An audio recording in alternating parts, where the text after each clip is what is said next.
Novos membros e parceiros, o que pode ser destacado na expansão do BRICS em 2025? Pergunta.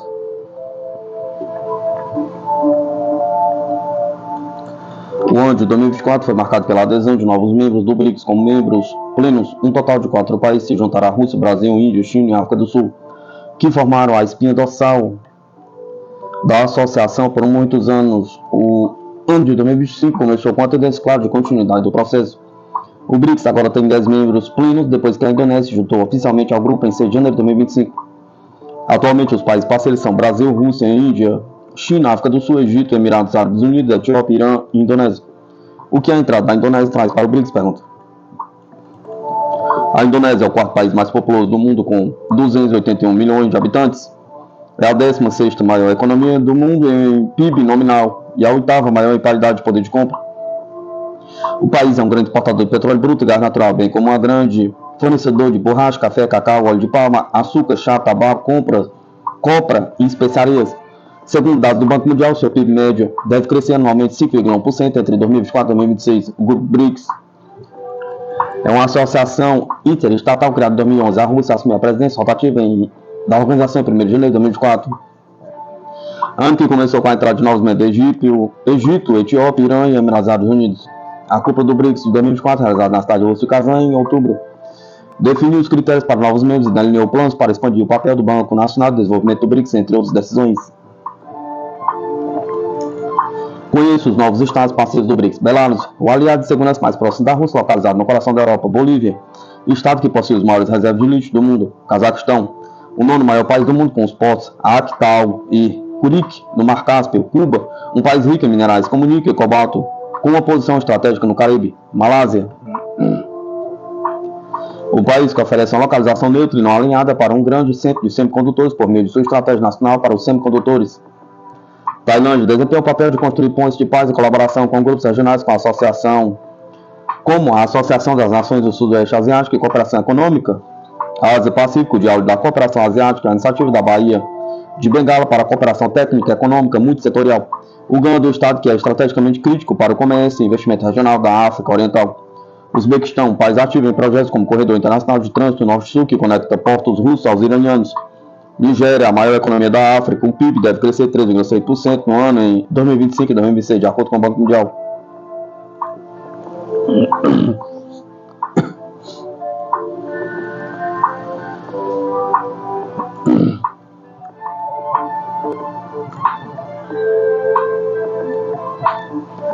No Japão, a comemoração mais moderna pelo avião de guerra GCAP, liderado pelos ingleses. Os ministros da defesa do Japão e da Inglaterra se reuniram na semana passada para discutir um programa de desenvolvimento conjunto de caças com a Itália e para revelar a sede trinacional do projeto em Riding, 58 km a oeste de Londres. O itinerário do ministro da defesa do Japão, general Nakatani, na Inglaterra, incluiu uma reunião com o secretário de Estado de Defesa, John Healey, sobre o Programa Global de Combate Aéreo e uma visita à sede da Organização Governamental Internacional GCAP, o órgão internacional encarregado de supervisionar seu desenvolvimento, produção e exportações futuras. Hoje, o ministro Nakatani e eu destacamos o progresso positivo que está sendo feito em nosso importante programa de caça de última geração para fortalecer nossa cooperação em segurança, disse Healey em um comunicado à imprensa. Os parceiros estão desenvolvendo os jatos de caça para entrar em serviço em 2035, enquanto incorrem em menos custos. O prazo é crucial para o Japão começar a aposentar cerca de 100 F-2 no mesmo ano. Espera-se que os 3 países acertem os detalhes mais sutis em Riding, incluindo compartilhamento de trabalho, custos e receios, transferência de informações e tecnologias proprietárias e o envolvimento de terceiros países como a Arábia Saudita. Todos os 3 países e todas as pessoas querem ter mais trabalho compartilhado e lucro, mas eles também minimizarão a responsabilidade financeira, disse Sadamasa Yoe, consultor sênior da Ásia Pacific Initiative de International House of Japan, um think tank sediado em Tóquio. Oe é um tenente-general aposentado da Força Aérea de Autodefesa do Japão. Esta será uma negociação muito difícil, disse Oe. Na Inglaterra, o GCAP é uma iniciativa multinacional popular e amplamente divulgada. Grupos esperam com a respiração suspensa quando o primeiro-ministro Keir Starmer assumiu o cargo e soltaram um suspiro coletivo de alívio quando ele aprovou o programa. Enquanto especialistas analisavam a alocação de 2 bilhões de libras da Inglaterra para pesquisa inicial e definição do escopo. Os parceiros do GCAP chamaram a atenção quando revelaram o modelo conceitual do caça no Farnborough Air Show, perto de Londres, em julho. E as autoridades inglesas, em um relatório abrangente na semana passada, reiteraram a necessidade de controlar as finanças e quebrar o molde de programas anteriores que viram atrás de décadas obstáculos de desenvolvimento e enormes estouros de custos. Eles também pediram alocações anuais para sustentar o engajamento britânico. Em contraste a um silêncio GCAP no Japão, disse James Angelus, presidente do International Security Industries Tokyo, um grupo sediado em Tóquio dedicado a conectar empresas de defesa ocidentais japonesas. No ano passado, eles queriam aumentar a conscientização sobre os casos sobre as quais o público sabia pouco ou nada. Essa tentativa, disse Angelus, encontrou objeções. Tentamos montar um programa para o GCAP. Está no nosso site o próximo jato de caça, mas tivemos que modificar o título e manter a palavra GCAP fora do título. Por quê? Pergunta. Por causa de tantas objeções do Japão, disse Angelus. Autoridades locais, ele acrescentou, não queriam que o programa fosse o foco. Temos muitas decisões importantes que não tomamos, disse Angelus, resumindo o motivo da apreensão das autoridades locais. De acordo com o analista, as empresas locais envolvidas na empresa estão um pouco envergonhadas. Elas queriam sair em um momento em que podem realmente alertar o sucesso que elas têm essa fórmula montada. O GCAP é o maior, mais caro e mais importante projeto de defesa do Japão desde que o país asiático redefiniu o artigo 9 de sua Constituição pacifista e flexibilizou as políticas de exportação de armas no pós-guerra em 2014.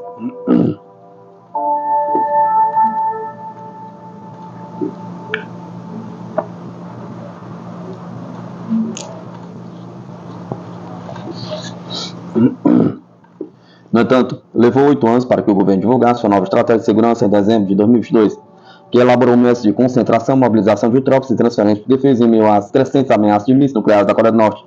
Espera-se que o GCAP revitalize a indústria de defesa do Japão, que enfrentou críticas públicas no passado, diz Yusuke Takagi, professor associado do Instituto Nacional de Pós-Graduação em Estudos Políticos, uma escola de políticas públicas e grupo de reflexão em Tóquio. A indústria de defesa do Japão está em apuros há décadas. Há muitas pessoas que querem cortar a indústria de defesa. Elas dizem que o Japão deve ser uma nação pacifista. O Japão não precisa de uma indústria de defesa. Essa é uma posição, disse Takagi, e alguns políticos estão muito preocupados com essas vozes. Desde a assinatura do Tratado GCAP em 2022, o Japão destinou bilhões de ienes para pesquisa e desenvolvimento a serem distribuídos pelos próximos 5 anos. Em seu orçamento anual de defesa, contratou centenas de engenheiros especialistas e pessoal. Em junho do ano passado, a Mitsubishi Wave Industry estabeleceu com empresas aeroespaciais japonesas a Japan Aircraft Industry, uma entidade unificada que representa a indústria de defesa nacional na colaboração trinacional. Antes de deixar o cargo no outono passado, o então primeiro-ministro Fumio Kishida brigou com os legisladores, até mesmo com parceiros da coalizão, para revisar as regras de transferência de defesa existentes para comandar o GCAP. A política foi flexibilizada, mas a dieta, o Parlamento Nacional estabeleceu condições rígidas para exportações futuras que os especialistas esperam que sejam alteradas antes de 2035. Enquanto isso, partidos de oposição criticaram a medida, dizendo que é um preâmbulo para o Japão se tornar um exportador de armas. É provável que o GCAP enfrente resistência política e escrutínio público semelhante no futuro. O Partido Liberal Democrático, no poder liderado pelo primeiro-ministro Shigeru Ishiba e seu parceiro de coalizão Júnior Komeito, não conseguiu obter a maioria dos assentos nas eleições do ano passado. Ou diz que a revisão das regras de transferência de defesa não será uma alta prioridade ou pode nem ser abordada neste gabinete. Isso também pode inviabilizar os anos restantes do plano quinquenal de preparação do Japão para reservar 2% do PIB do país para gastos com defesa, enquanto o país enfrenta alta inflação, desvalorização do iene e uma crise de bem-estar social. A partir do governo fraco é problemático, disse Owen. Espere que este gabinete ou o gabinete seguinte, não sei quando a próxima eleição será realizada, esse primeiro-ministro Shiba ainda sobreviverá ou não, mas espero que, apesar desta situação política, o GCAP seja implementado conforme planejado.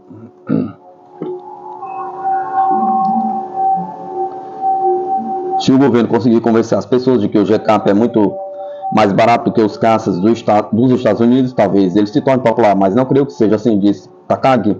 Especialistas disseram que um ator muito maior pode influenciar o GCAP. O retorno do presidente Donald Trump à Casa Branca. Ao contrário do presidente Joe Biden, que construiu e fortaleceu redes de alianças, os especialistas descrevem Trump como imprevisível, transnacional e exigente. Ele prioriza acordos de armas que sejam benéficos para a indústria de defesa americana, disse Takagi. Durante a primeira administração Trump, o primeiro-ministro Shinzo Abe tinha um bom relacionamento com Trump, então de alguma forma ele conseguiu o relacionamento. Mas agora o nosso primeiro-ministro não é tão forte quanto Abe, então não sabemos até que ponto o Japão pode absorver a pressão dos Estados Unidos, explica Takagi. E mesmo sob o comando de Abe prometeu comprar mais caças dos Estados Unidos, ressaltou Takagi, acrescentando que com Trump no cargo, a GK pode enfrentar a concorrência de aço de fabricação americana.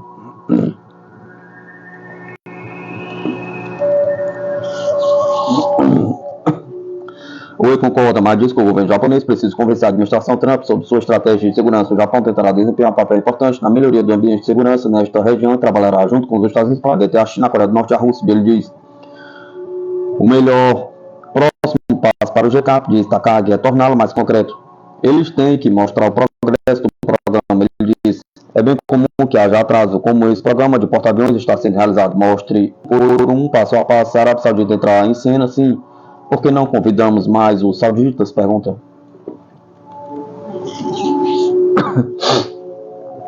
Acho que o tempo é essencial e acho que o Japão vai tomar suas decisões com base no que está acontecendo na Ucrânia ou na Rússia.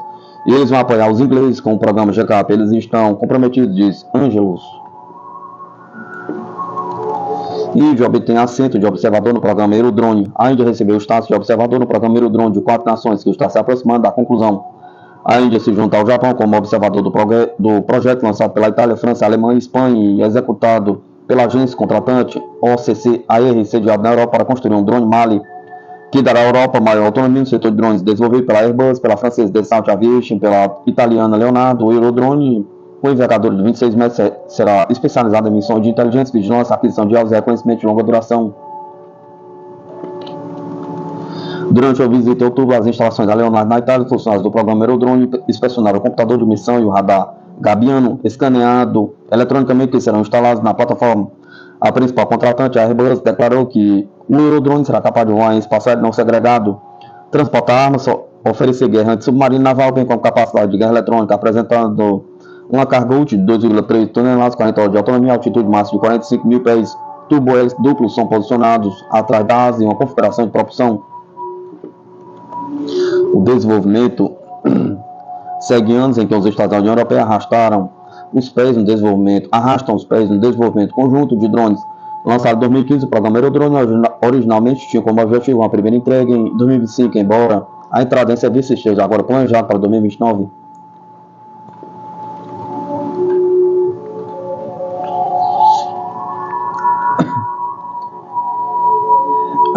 Kalashnikov apresenta novos drones russos Kub usáveis em qualquer condições meteorológicas.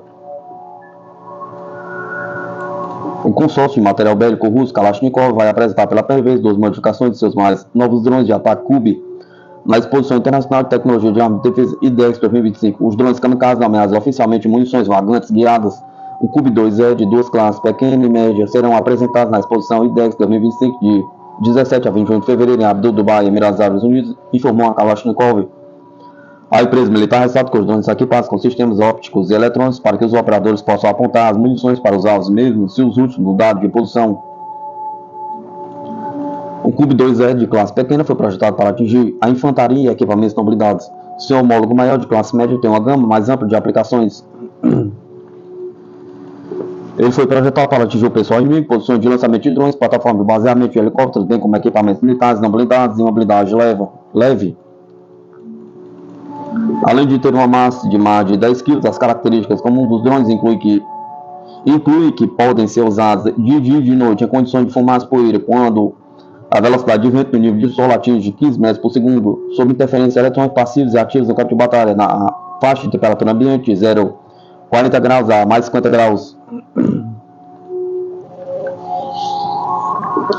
Ataques israelenses supostamente destrói a instalação nuclear secreta do Irã. O ataque aéreo de Israel no final de outubro de 2024, a instalação de Telegram 2 do Irã, perto de Teherã, foi um duro golpe para as ambições nucleares da República Islâmica do Irã. Anteriormente considerado inativo, o local de pesquisa secreta estava supostamente envolvido no desenvolvimento de cargas explosivas para armas nucleares. O ataque de precisão da Força Aérea Israelense Sua capacidade de penetrar profundamente o território iraniano e atingir infraestrutura crítica sem sofrer perdas.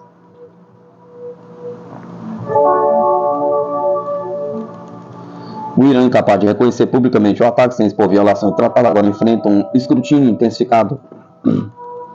Esta operação envia um aviso severo a Teherã. As capacidades militares de inteligência de Israel de inteligência continuem inigualáveis no combate a ameaças nucleares. O ataque israelense ao Irã no final de outubro do ano passado foi mais prejudicial do que a República Islâmica ou qualquer outra pessoa acreditava ser possível. Inicialmente acreditado que os ataques aéreos da Força Israelense tinham como alvo sistemas de defesa aérea, mas podem ter causado um golpe significativo nas instalações nucleares do Irã. Ataques aéreos israelenses em 25 de outubro teriam destruído Telegram 2, uma instalação secreta de pesquisa nuclear iraniana perto de Teherã. Esta é uma mensagem clara para os mulas no Irã. A Força Israelense pode entrar no país e destruir suas instalações de pesquisa nuclear facilmente. A instalação de pesquisa chamada Telegram 2 está localizada a cerca de 32 km a sudoeste de Teherã. Telegram 2 costuma ser uma instalação de pesquisa nuclear, no entanto, era considerada inativa. Os iranianos, no entanto, a reativaram, mas a inteligência israelense soube disso. A Força Israelense a retirou. Um porta-voz do Departamento de Estado disse a Newsweek: o Irã não deve responder à retaliação de Israel. Se escolher fazê-lo, apoiaremos Israel na sua defesa. A mensagem dos Estados Unidos para o Irã é clara: se eles escolherem realizar mais ataques contra Israel, o pessoal dos Estados Unidos da região, haverá consequências. A Axios informou que autoridades americanas e israelenses confirmaram que a instalação abrigava equipamentos essenciais usados no projeto de cargas explosivas que seriam necessários para detonar urânio em um dispositivo nuclear. Teherã negou por anos que está buscando construir uma arma nuclear. O ministro das Relações Exteriores iraniano, Abbas Araghchi,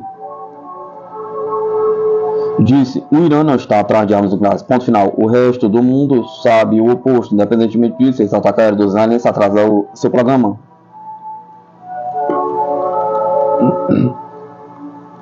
Imagem de satélites analisados pelo Instituto de Ciência e Segurança Internacional, ISIS, confirmaram que o prédio foi destruído no ataque israelense, acrescentou o Axios.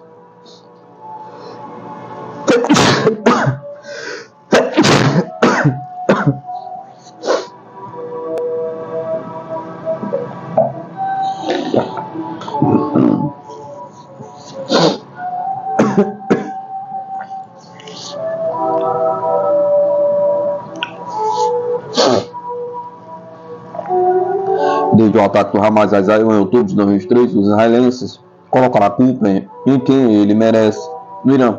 O Hamas é financiado, aconselhado e nominalmente liderado pelo Irã. O Irã criou o Hezbollah no Líbano em sua liderança. O Irã fornece os Houthis no Iêmen.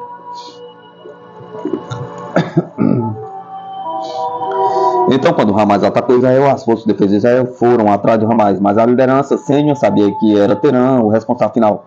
Enquanto Israel destruiu o Hamas depois do Hezbollah, o Irã estava perdendo seus representantes. Então, quando o presidente Biden pediu ao primeiro-ministro israelense Benjamin Netanyahu que não atacasse as instalações nucleares do Irã para não desencadear uma guerra com o Irã, o Netanyahu tinha outras ideias. Mas Telegram 2 não fazia parte do programa nuclear declarado do Irã. Então, os iranianos não podiam reconhecer a significância do ataque sem admitir que violaram o tratado de não proliferação nuclear. Netanyahu e a Força Israelense destruíram a instalação projetada para obliterar o Estado judeu.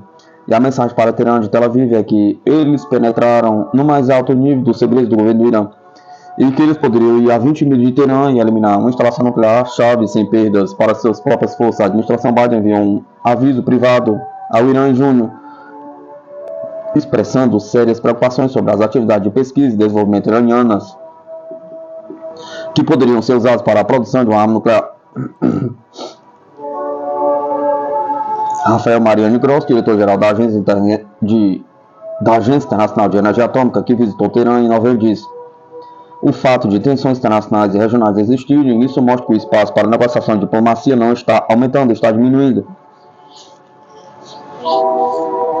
A guerra de Israel contra o Hamas destruiu Gaza e a organização terrorista é uma casca de que era antes. Eles podem estar reconstruindo suas forças, mas não terão um país para chamar de seu. Apesar de cessar fogo, a liderança do Hezbollah foi decapitada. A comunidade internacional agora se concentrará nos Houthis.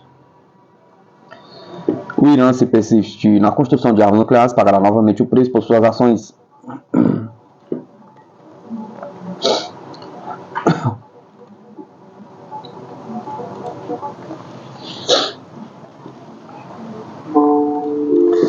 Rússia pode ter acabado de vender seu caça furtivo Su-57 Felon.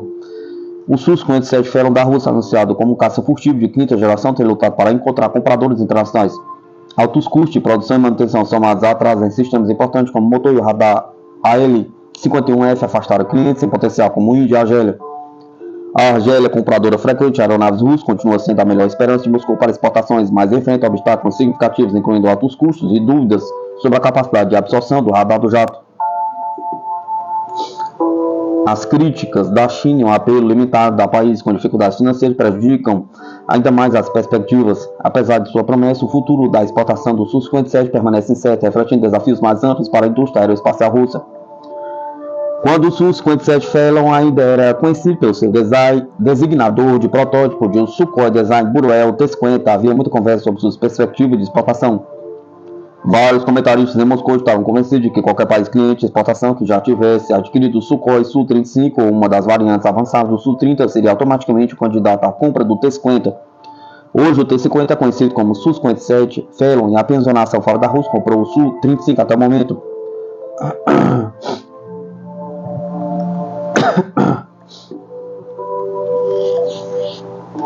O Egito deveria ter sido um cliente, mas essas aeronaves estão supostamente indo para o Irã. No geral, não há muitas possibilidades de vender essa aeronave em nenhum outro lugar atualmente. Isso fez com que aqueles que previram anteriormente vendas do Su-35 para vários outros países começassem a falar sobre o Su-57 como a próxima plataforma central de exportação para a indústria aeroespacial russa.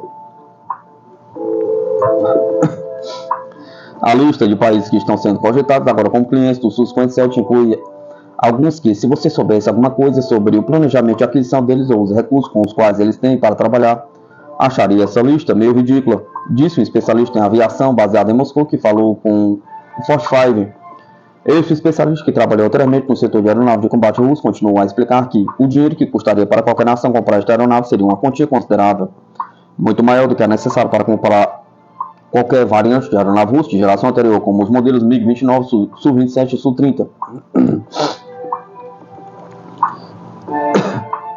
Isso praticamente exclui o Vietnã e a Venezuela, mencionaram dois dos países. A Coreia do Norte parece e seria completamente impossível sem pessoal russo em terra da Coreia do Norte para dar suporte e talvez até pilotá-los. Isso provavelmente seria inaceitável para Pyongyang, que nunca está interessado em ter seu pessoal militar contaminado por contatos com quaisquer cidadãos estrangeiros, disse ele. Isso deixa a Índia Argélia. A Índia havia optado por sair do programa anteriormente, tendo concordado inicialmente em trabalhar com os russos para desenvolver uma versão da aeronave avançada especificada pela Índia. O preço na faixa de 6 bilhões foi uma das razões pelas quais Nova Delhi optou por sair do esforço.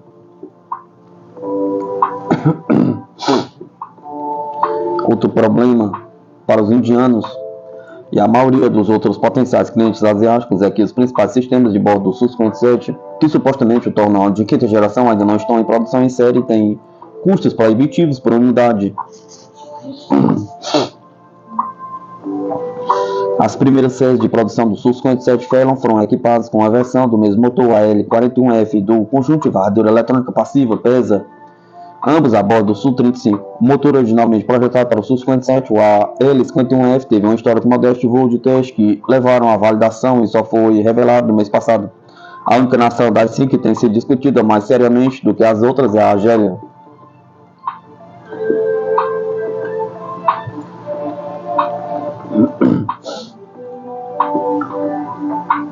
A nação do norte da África já adquiriu dezenas de Su-30 MK e muitos modelos MiG-29S e MiG-29MM2. Esse nível de investimento em equipamentos militares russos supostamente se baseia na necessidade de contrabalancear o rival regional Marrocos, que recentemente encomendou a versão mais recente do avançado F-16 Block 7072 e tem planos de atualizar seu F-16 CD Block 52+, para a mesma configuração. Por volta de 10 de janeiro, uma delegação russa de alto escalão voou para a Argélia para, segundo consta, finalizar uma série de acordos envolvendo a compra de armamentos avançados e também finalizar a venda do Su-57 Felon. Se for concluído, como relatado anteriormente, não há supostamente nenhuma encomenda firme para o jato da República Popular da Coreia. Pelo contrário, os protótipos T-50 do Su-57 que a Rússia enviou para o Airshow China de novembro de 2024 foram amplamente ridicularizados nas redes sociais da China, por não serem nada furtivos. Exames da superfície da aeronave mostraram que os vídeos postados no X descreveram como muitos parafusos saem das seções de conexão dos painéis que seriam as principais refletores de radar. Mas os entendidos dirão que qualquer acordo entre Moscou e Argel depende mais da dinâmica dos negócios internacionais de energia do que qualquer outra coisa.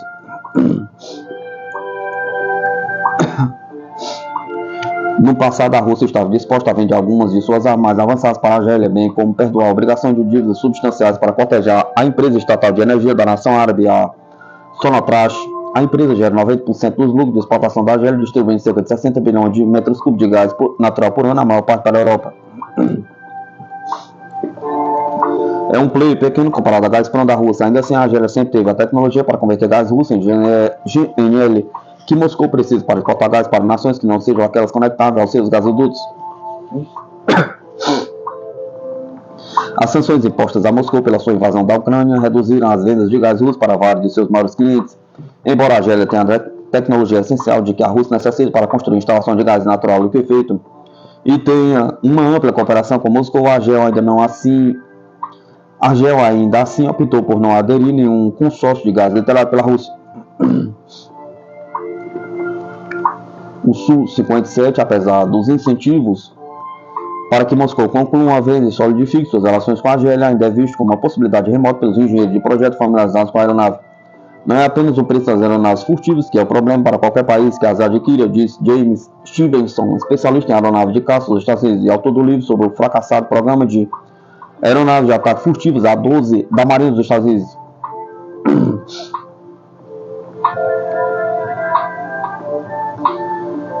É também o custo de manutenção da superfície externa absorvente, de radar e de suporte à aeronave, disse ele. Esses podem ser custos exorbitantes para qualquer nação que possua esses tipos de aeronaves. Resta saber se um país como a Argélia está disposto a incorrer nessa despesa.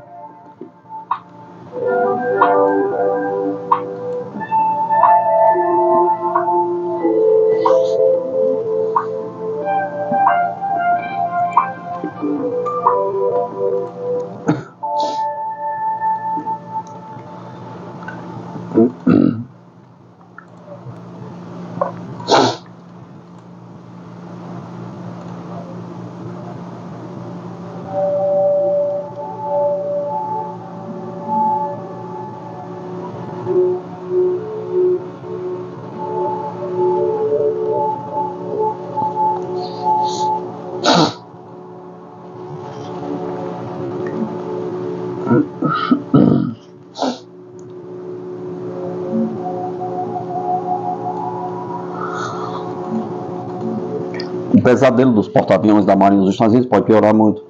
A Marinha dos Estados Unidos enfrenta uma encruzilhada crítica, pois a ameaça moderna como os mísseis antinavio e os submarinos furtivos da China desafia o domínio dos porta-aviões, com mais de 3 bilhões investidos em porta-aviões como uso de aerofoils, sua vulnerabilidade em um conflito em Taiwan levanta questões sobre seu papel futuro.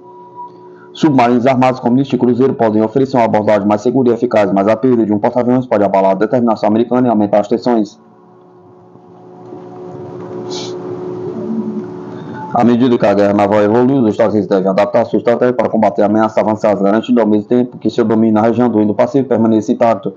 A Marinha dos Estados Unidos está fazendo o que pode ser uma escolha fatídica, enquanto os Estados Unidos inauguram uma nova equipe de segurança nacional sob o comando do presidente Donald Trump. A Marinha depende muito de porta-aviões como principal meio de projetar poder e levar a luta ao inimigo. O novo uso de aerofoil custou mais de 3 bilhões. O próximo porta-aviões da classe Ford, o uso John Kennedy, tem um preço de 11 bilhões. Estes são enormes investimentos num tipo de recurso de combate que tem sido um elemento essencial na estratégia naval desde a Segunda Guerra Mundial. Mas e se essa estratégia precisar mudar? Pergunta. Os porta-aviões têm limitações a mísseis antinavio, matadores de porta-aviões que os chineses têm em abundância. Novos submarinos furtivos de diesel elétrico podem se infiltrar em um grupo de ataque de porta-aviões e causar todos os tipos de problemas com a capacidade de até mesmo afundar um porta-aviões. A China está cortando o acesso à marinha para prejudicar a estratégia dos Estados Unidos no Indo-Pacífico, e isso significa que o ramo marítimo pode ter que permanecer fora do alcance dos mísseis Anti-navios submarinos. Se o pior acontecesse, uma guerra com a China fosse desencadeada por uma invasão, bloqueio de Taiwan, os transportadores poderiam ter problemas.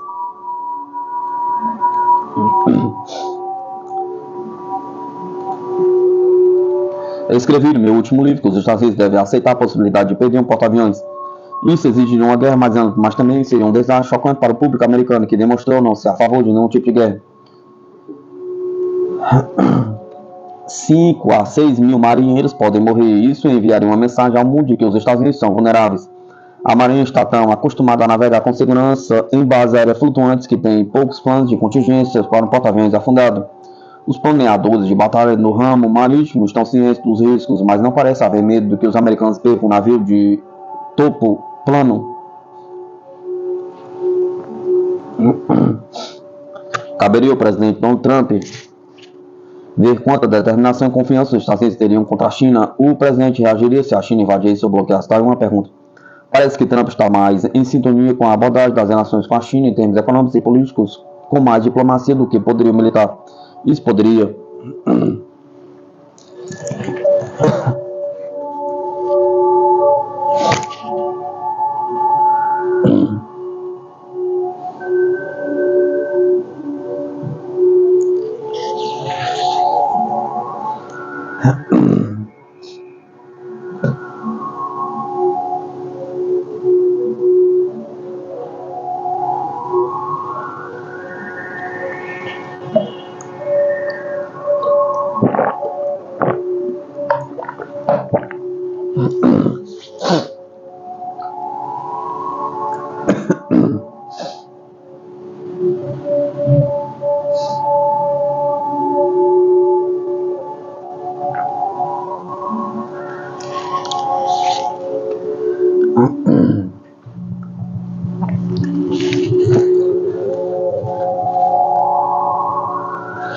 Isso pode significar que a opção militar contra a China não é a maior preocupação de Trump. Sua equipe de defesa conta com fortes defensores da China, como o secretário de Estado Marco Rubio, o conselheiro de Segurança Nacional Mike Waltz, o indicado ao cargo de secretário de Defesa Pete Hegseth, que é um exército mais letal.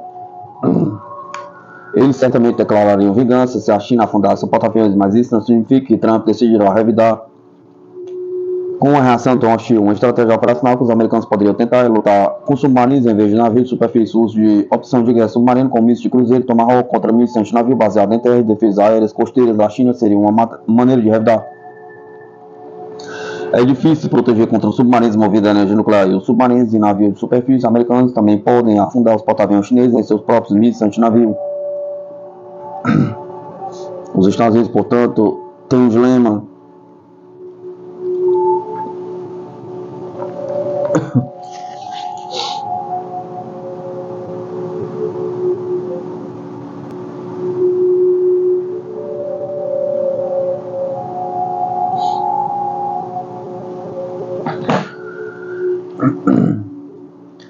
Mantenha os porta-aviões perto da China e escolha lutar de uma forma que os americanos têm buscado desde a Segunda Guerra Mundial e invente um plano diferente. Perder o uso geral fora de qualquer porta-aviões seria uma tragédia de proporções épicas. No entanto, tudo se resume ao marinheiro individual. A marinha sabe o que está em jogo e cada pessoa servindo em um grupo de ataque de porta-aviões deve fazer seu trabalho melhor do que os chineses.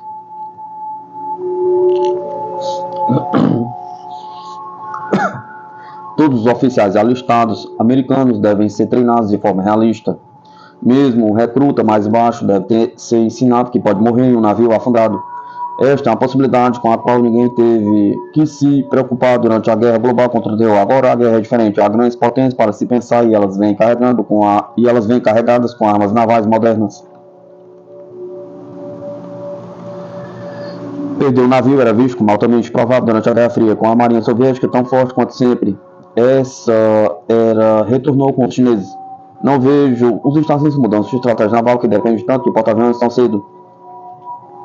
Os americanos podem ter que aprender da maneira mais fácil e se verem confrontados com porta-aviões afundado. Então os Estados Unidos iriam querer aumentar a luta para atacar a cidade chinesa? Pergunta. Trump já falou nas redes sociais antes para trazer morte e fogo aos norte-coreanos caso eles usem armas nucleares. Os chineses têm uma estimativa de 600 ogivas nucleares com a capacidade de atingir centros populacionais. Os Estados Unidos com ICBMs Um naufrágio de um porta-aviões poderia criar uma crise nuclear, pergunta. Um lado teria que recuar, mas convencionalmente os americanos iriam querer algum tipo de vingança primeiro. A estratégia, a arte operacional e as táticas dos porta-aviões serão diferentes em 2025. Os Estados Unidos ainda são os guardiões do mar, mas não como eram há 20 anos atrás. A Marinha pode não ter acesso irrestrito à primeira cadeia de ilhas, e o ramo marítimo pode algum dia ter um porta-aviões afundado. Isso significa que será necessária uma enorme força de submarinos para contra-atacar. Com os porta-aviões em segurança fora do alcance dos mísseis antinavios,